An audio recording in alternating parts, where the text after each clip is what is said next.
Vlog. Hello guys, sawadika. Kalbi say. Sawadika. Chico say. Huwag mag-fight kay galit si kuya. Magalit si kuya. This is Mayumi. Sawadika. No. Ay. So, maayong hapon everyone. Time check 3:10 ng hapon. And today is a family day kasi Sunday hindi namin makasama si Kuya Kyle ng Sunday bukas. Hindi enough yung oras natin for family day. Kaya ngayon ang family day natin. And yung family day tradition is always, right Calby? Family day tradition has been happening since after COVID and we are trying to do this ano matawag mo dyan? Practice. Panata. Para siyang panata. No? Toy Story. Na kami ay mag-family day talaga Saturday, Sunday. It can be with the kids, it can be without the kids. As long as it's for yourself and for the family, then go for the gold. Kahit 2 member lang ng family, basta family, okay na yan. Kasi not all the time we want to be around people. Bye, Tommy. Bye, we're going back.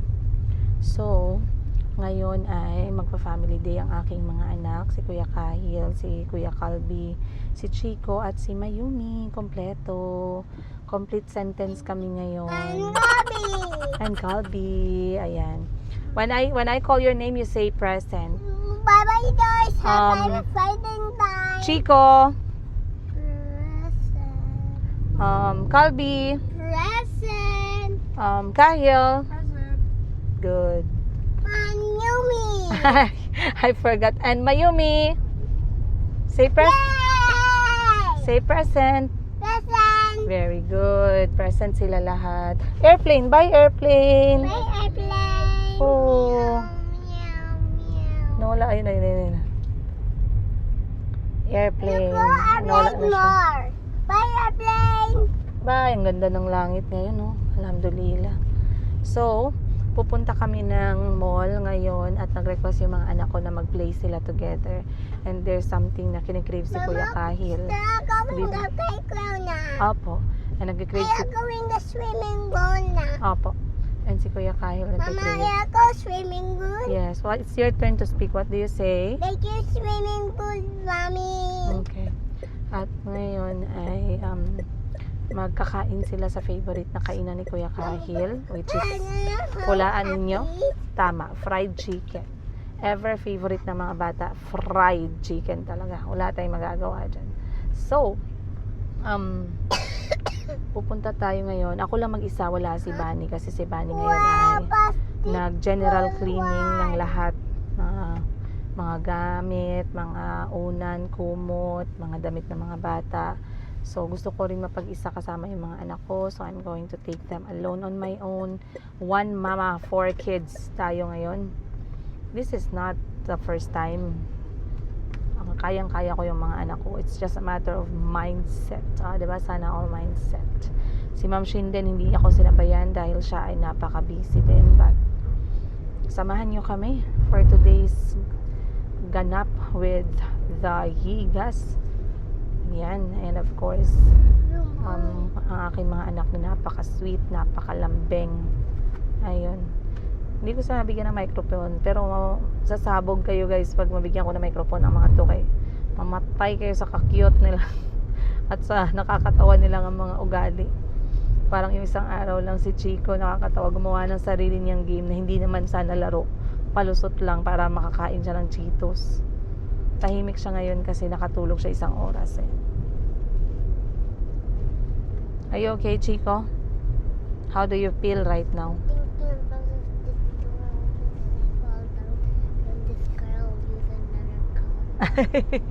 I'm thinking about when this door opens and I fall down. Oh, grabe imagination ni Chico. Fall down the water. Oo, wag mag-fall down kay mag-cry si Mama pag ma-fall down si Chico. Okay? I fall down the water. Because fall down the water. Mommy, I fall down the water. Yes. I bang the water. Oh, okay, sorry. Now it's your turn to speak. What do you say? Thank you, swimming pool, Mommy. Nakakatawa to si Mayumi. Kasi pag nagsasalita yung mga kuya niya, gusto niya din makisali. Gusto niya din magsalita. Ang problema nga ay hindi ko masyadong maintindihan. Parang 35% pa lang ng kanyang mga words yung naiintindihan natin. Oopsie.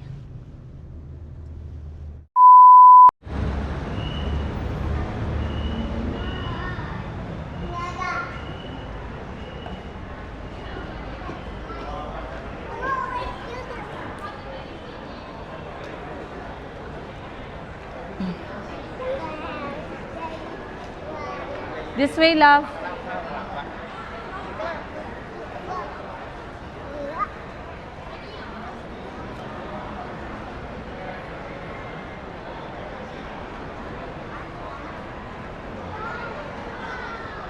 Dito tayo. Dito tayo.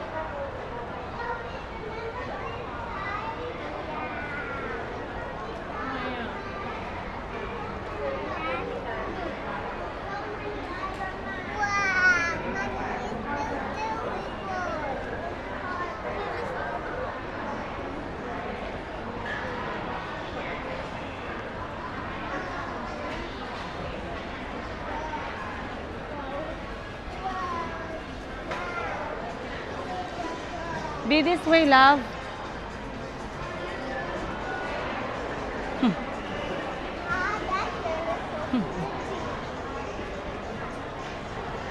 Yung batang parang military na cute-cutean kay Mayumi.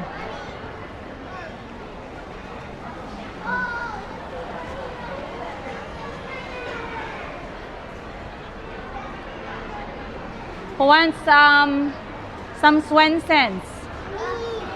Ice cream. Yeah? Kahil, love some ice cream? Yeah, let's get a table. First time ko silang dadalhin sa Swensons. I'm not sure if there's a free space. Come and see.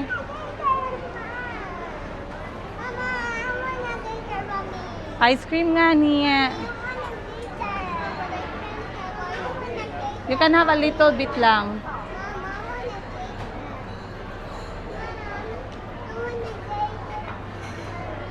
Let's wait here. Oh, aren't we going to book a space? There's a line here, I guess. Yeah, but they're paying. They're not booking a table. You can ask her.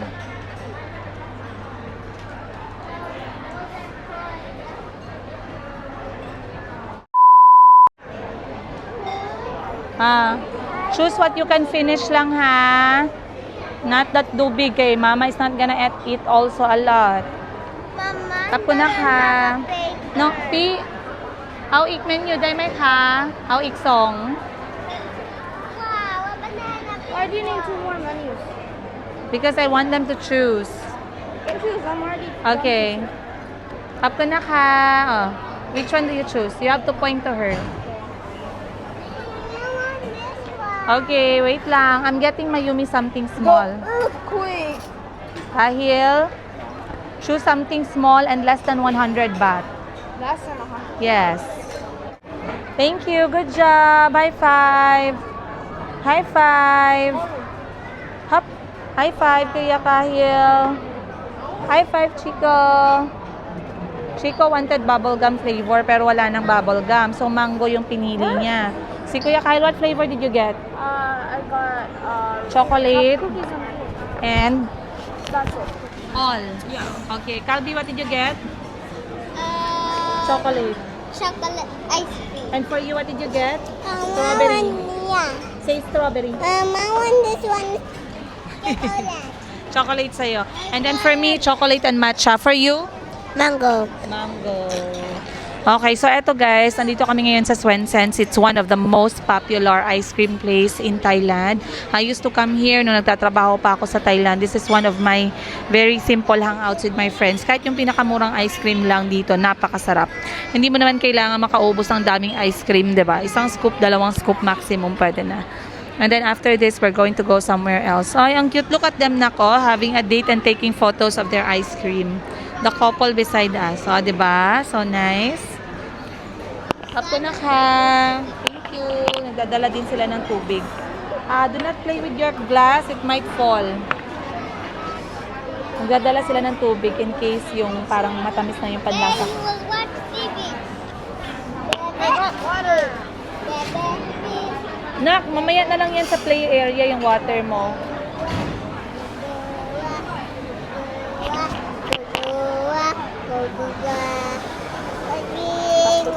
For kids. Apo na ka. This is for you, Mayumi. That's for big people. That's for Mayumi. Like Chico and Calvi. Then I'll have this. Robot. I'm okay too. Robot. Let's drink water. How do it? Papa, how do it? So ilang beses na sila nangyay ng ice cream sa akin, guys. Kaso grabe yung ubo nila. Ngayon inuubo pa din pero hindi naman masyado. So bahala na si Lord. Lord, huwag mo naman silang paubuhin mamayang gabi. Para matikman naman nila to. Ilang linggo na nilang hinihin sa akin. Ngayon, madali lang silang kausap. Kasi sabi ko, alam ko yung mga bata pa na-order ng malaking ice cream.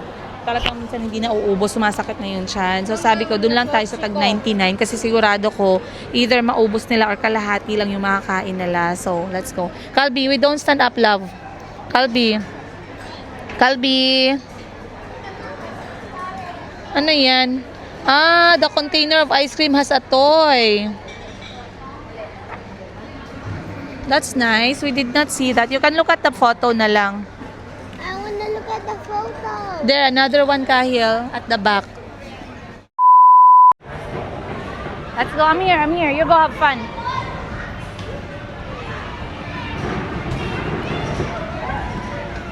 Chico, be nice to other kids, ha?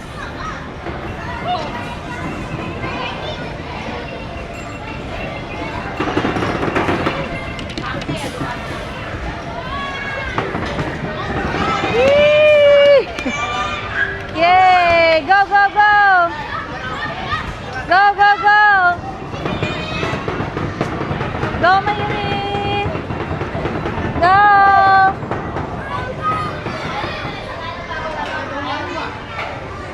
You wanna go slide? You go slide!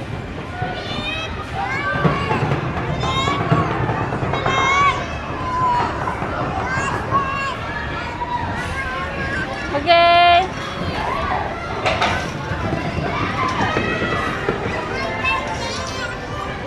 Go, Mayumi!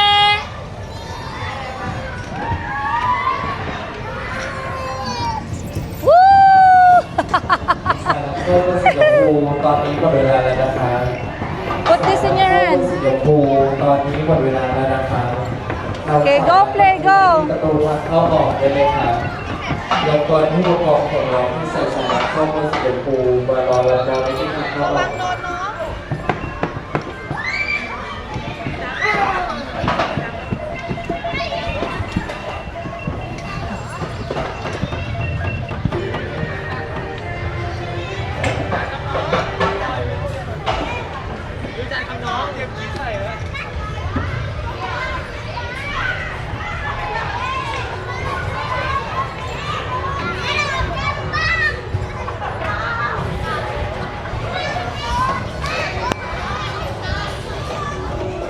Okay guys, nakapasok na tayo ngayon sa loob ng playroom. Ang daming bata kasi di ba weekend, Sabado. So ang daming bata. Ang mahirapan ako makita si Chico tsaka si Calvi. Hindi katulad last time na kami lang halos yung tao. So ngayon, sasabayan ko lang si Mayumi. Sabi ko kay Chico, kay Calvi, maglaro lang sila ng maayos sa ibang bata. Tsaka kay Kahil. Sabi ko, go have fun.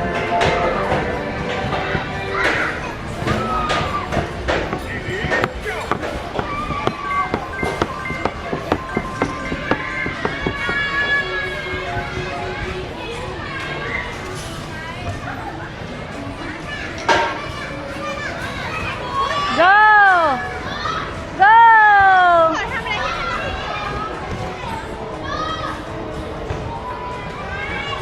Tahil! Tahil!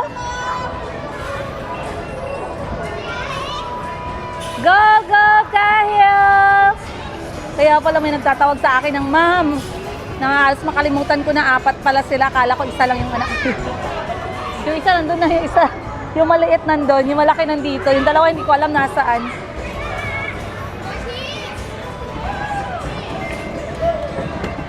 Ang saya ni Kuya Kahil, oh. Sana yung isang anak ko nawawala.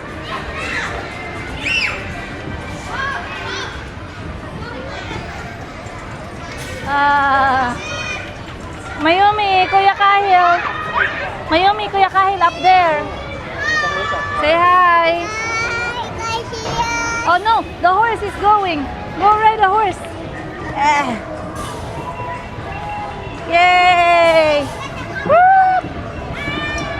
Go Mayumi, Mayumi. Hi. Oops.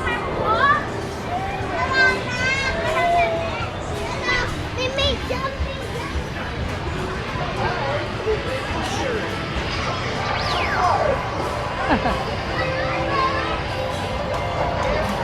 Kala mo naman na-gets nila kung ano yung laro, no?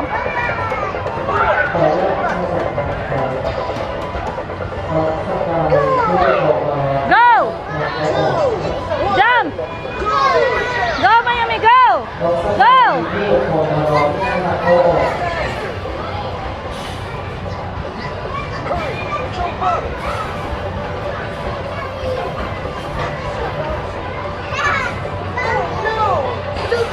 Whoa!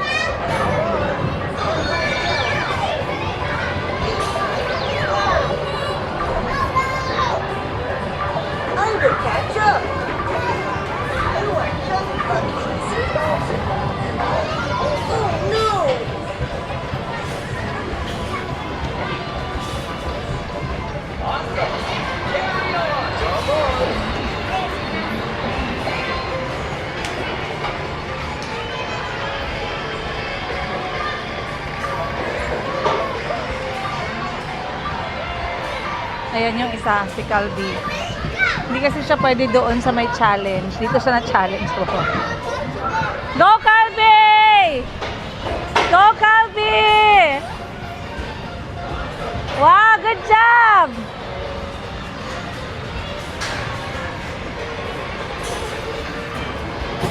Nahilo na ako guys, wala pang 5 minutes ah.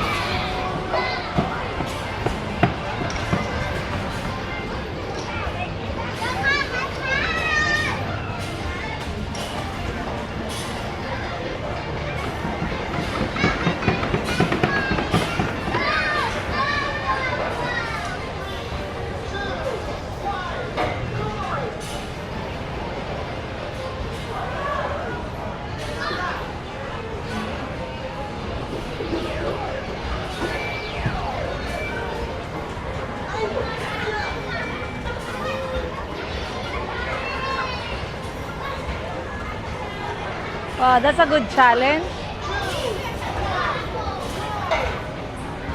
Go, you need to reach the end.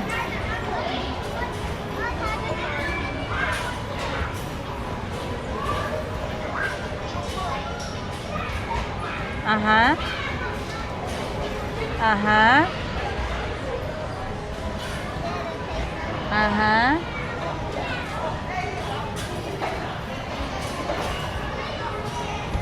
Good job.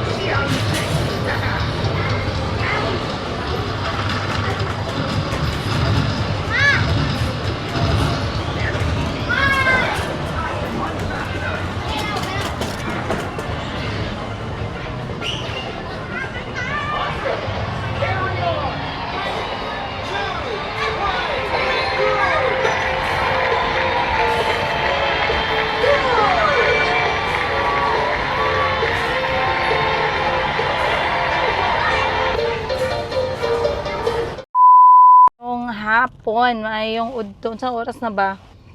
Pasensya na talaga kayo. Hindi na talaga ako nag-check ng oras, guys. Ang buhay ko na to talaga minsan. Grabe, over na, no? So, may nagtatanong sa akin minsan, Princesiga. May magsabi sa akin, mga date, mga time. Hindi ko talaga matandaan, guys. Wala na talaga akong maalala ng mga date, tsaka mga time. Depende na lang kung may kailangan talaga akong puntahan. No, na Wednesday, tandaan ko yung Wednesday. Pero kung routine lang yung gawain ko ng Monday to Sunday, hindi ko na talaga ginaisip yung araw. Ang importante, makauwi, makalabas ng bahay, makarakit-rakit, okay na yon. Ngayon, may cellphone tayo ngayon. Time check, 2:13 ng hapon. Ngayon ay July 28. So, as you can see guys, hindi ko talaga natapos itong vlog namin na magkasama kami ng mga bata kay sobrang nawerla talaga ako sa kanila, no? Tapos nagtai-tai pa talaga ako guys sa hindi ko alam kung dahil ba yun sa ice cream na kinain ko. Kumain kasi ako ng medyo matapang na matcha ice cream. So, medyo sumakit yung tiyan ko. Dinala ko yung mga bata sa playroom. Pero maya-maya, lumalabas ako kasama ko si Mayumi kasi nga, kailangan kong mag-toilet. But we had an amazing time and day with the kids. I had an amazing time with them. We had our ice cream moment and then nag-playroom sila. They bought some toys. Nagbigay ng pera si Achi. And then also we went for dinner sa paboritong restaurant ni Kuya Kahil. We ended the day with bumili ako ng pasabay, konting pasabay bago kami umuwi talaga. But grabe, it's not easy. It's not easy guys na makasama ko yung mga anak ko, lalo na ngayon na lahat sila nagtatakbuhan na, lahat sila active na, tas ako lang mag-isa. And minsan meron pa silang mga away moments, so medyo mahirap. But finally I have come to the ano ba yung tawag ba doon? Nag-reflect ako guys and I realized na hindi muna ako maglalagay ng masyadong energy doon sa usapan namin ni Kuya Kahil na plano niya nga na umalis din ng Thailand, no? But I had a little bit of bad news kasi hindi kami nagkausap ng tatay niya face to face and I'm quite disappointed. Pero vinoice out ko naman yung disappointment ko sa kanya. That's the thing, no, with co-parenting. Actually, that's the thing with relationship with people. You can never control them, you know, to do the things that you are expecting them to do. For me, I requested na after 3 years na pagstay nila together ni Kuya Kahil ay makakapag-usap kami ng eye to eye. Alam niyo, nag-uusap naman kami pero very minimal lang. Like I said, the first 2 years was okay and smooth pero the last year medyo parang ang hirap i-approach at i-communicate ng tatay ni Kuya Kahil. So, I was quite concerned kasi there is something na hindi ko nagustuhan. Like, pag tinatanong ko siya about kay Kuya Kahil, he says, I'm too emotional or I'm overthinking, ganun. There's no communication eh. Ginablock, grabe na, ginablock niya yung communication at conversation. So, walang ending, walang conversation na nangyayari. Ngayon, kapag hindi kami nag-uusap about kay Kuya Kahil, ako yung makakarinig ng report from Kuya Kahil na he's not feeling well or may nararamdaman siya sa katawan niya o kaya may argument sila ng tatay niya na in the first place, he doesn't have to be the one to tell me. Yung mga ganong instances, dapat nalalaman ko muna sa tatay eh. Para at least pag nasabi sa akin ni Kuya Kahil, alam ko na yung gagawin. Okay?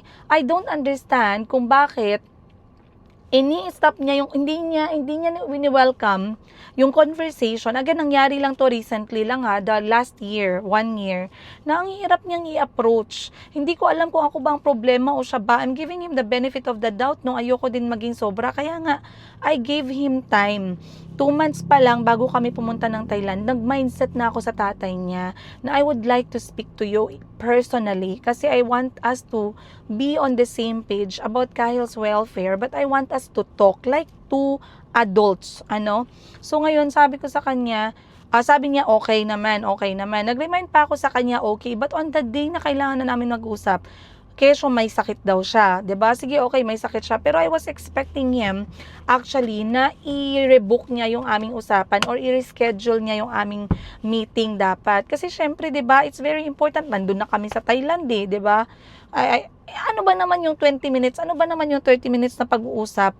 'Di ba? Ang dali-dali naman nung dapat. Tapos talagang nag-voice out ako ng nag-voice out talaga. Okay guys, paputol-putol po yung aking pagbablog kasi ang busy-busy ng aking kinabuhi, ng aking buhay. Pasensya na talaga kayo. I know I owe you guys. I don't owe you but I still owe you kasi I like talking to you. Ang problema nga lang ay talagang busy talaga guys the past 2 days. But anyway, before anything else, gusto kong matanggal to sa dibdib ko no, yung aking disappointment sa tatay ni Kuya Kahil. So a lot of you knows na nagko-co-parent kami and I try to communicate to you guys that co-parenting can be smooth. Sometimes co-parenting can be really rough and hard. Katulad nitong experience ko ngayon kung saan medyo hindi nga approachable yung tatay ni Kuya Kahil. But hindi kami nagkausap and I ended up sending him a very long message. So, ang taas-taas ng message ko sa kanya, I was telling him how I feel, I was telling him how I was disappointed, how I feel like, you know, yung feeling ko na parang, I feel na parang na-hate niya ako kasi I'm not there for Kahil. Yet, it was not my decision for Kahil to be there. He has been asking Kahil for a long time. Simula nung 6 years old pa lang si Kuya Kahil. And finally, by 10 years old, nakapag-mindset na ako na okay, this time kaya na ni Kuya Kahil magsabi kung ano yung nararamdaman niya. So, let me listen to him.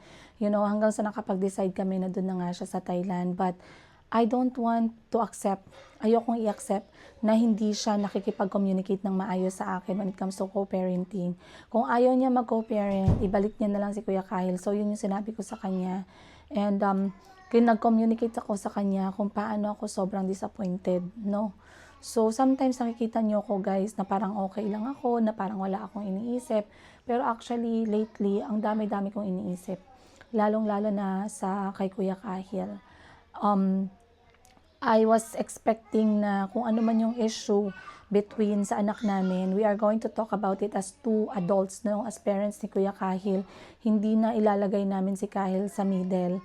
So, hindi ako masaya, hindi ako satisfied din dahil hindi ko nagawa itong isang to-do list ko sa Thailand, which is yung makapag-usap kami ng tatay ni Kuya Kahil. But, ang maayos naman siya na tatay, no? Sa mga nagmamahal kay Kuya Kahil, huwag kayong mag-alala. Maayos naman siya na tatay at ang welfare naman ni Kuya Kahil ang iniisip niya. Sometimes I just want to tinatry ko na i-understand talaga siya the best way possible by trying to, you know, it's not easy. It's very hard to parent. It's very, very hard to parent. A lot of you guys, some of my friends tells me, how do I handle having 4 kids? Na sila nga raw, hirap na sa isa. Sometimes I also ask the same thing, no, sa sarili ko, paano ko kaya nakakaya, no? Paano ko kaya nakakaya? So, other than the positive things na nangyari sa Thailand for the past few weeks na nandun kami, this thing really bothered me a lot. Hindi ko maintindihan kung bakit ayaw makipag-communicate sa akin ng tatay niya. Wala naman dapat reason kasi hindi naman kami nag-aaway. I actually, by advice ng friend ko, I actually gave an agenda, no? Kung ano yung pag-uusapan namin. So, it won't feel as an attack. No? Kasi I don't want him to think that it is an attack, it's a negative talk. It is just a simple parent talk. That's all. Yung very casual lang. Alam mo yung parang friends lang kayo. All you talk about is, kahit hindi kami friends, okay lang. But the point is, mapag-usapan namin yung kamusta si Kuya Kahil in general. Yun lang naman talaga yung gusto ko. And I don't want to talk to him after what he did. Ayoko siyang makausap. I told him my last message was how disappointed I was sa the way niya hinandle yung request ko na makipag-usap kasi instead na mag-usap kami, bakit hindi niya harapin? Instead kay Kuya Kahil niya tinatanong, why? Bakit? 'Di ba? Hindi ko talaga maintindihan. So, again, may ibang co-parenting na mas mahirap pa na challenge compared dito sa dinadala ko. But I just want to let you know guys, this has been on my mind since we left Thailand and I feel quite sad katulad ng sinabi ko na we cannot make a simple conversation happen. Okay? I requested politely, I gave the mindset ahead of time, I even sent an agenda kung ano yung pag-uusapan. It can even be with Kahil or without Kahil, it can be in a public place, it can be anywhere he feels comfortable, it can be, alam niyo yun, parang hello, 'di ba? So talagang I wanted to relax for the past few days because I wanted to calm down this thing has been taking over me emotionally, and I don't want to feel mad. I don't want to feel disappointed anymore. I don't want to hate. I don't want to regret the things that I did for my children. I just, in the end, yun pa din ang mangyayari. Wala pa rin ako magagawa kundi mag-pray. So I have been praying and asking Allah to guide me and to help me and to help yung sitwasyon, no? Na sana ay mapasmooth ni Lord yung sitwasyon for me and my children. I don't want to exert too much effort and energy about this thing kasi ayoko na, kailangan ko yung energy ko para sa mga bata. Kailangan ko yung energy ko para makafocus ako sa paghahanap buhay. So, yeah, I guess that's about it. Regardless, we had an amazing time. Kahil has been really amazing. He's very proud knowing na nagtaka siya kung bakit hindi daw ako naghanap buhay. Kung bakit daw hindi daw ako nagbenta ng matagal while I was in Thailand. Kasi alam niya kapag nasa Thailand ako, sobrang busy ko. Bakit daw hindi ako nagbenta-benta, sabi niya. Sabi ko sa kanya kasi I went there with other purpose.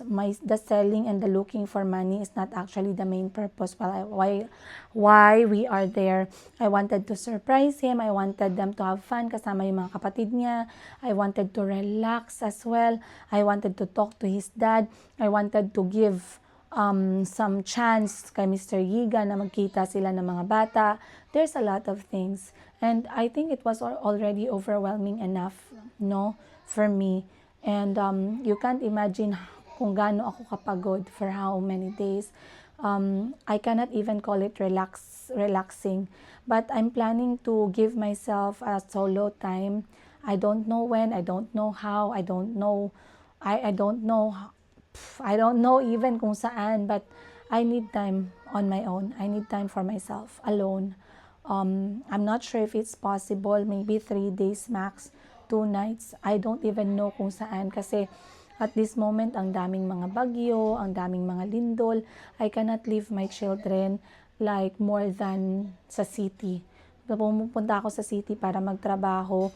But anyway, we are back in the Philippines, guys. Again, I just wanted to finish this thing na pagsama-sama namin sa Thailand. And yeah, I guess I'll see you guys on the next episode. We are now back. I wanted to show you our travel as well, how it went with the kids, and I wanted to tell you a little bit of experience namin sa airport. I won't say it's negative, but it's a thing that I want you guys to learn as well from me kasi I had this experience that I really wanted to share para ma-alert kayo at alam nyo ang gagawin next time. Okay? So, if you want to see that episode, i-upload ko siya next. I'll see you guys on the next one. Much love, Princess Higa.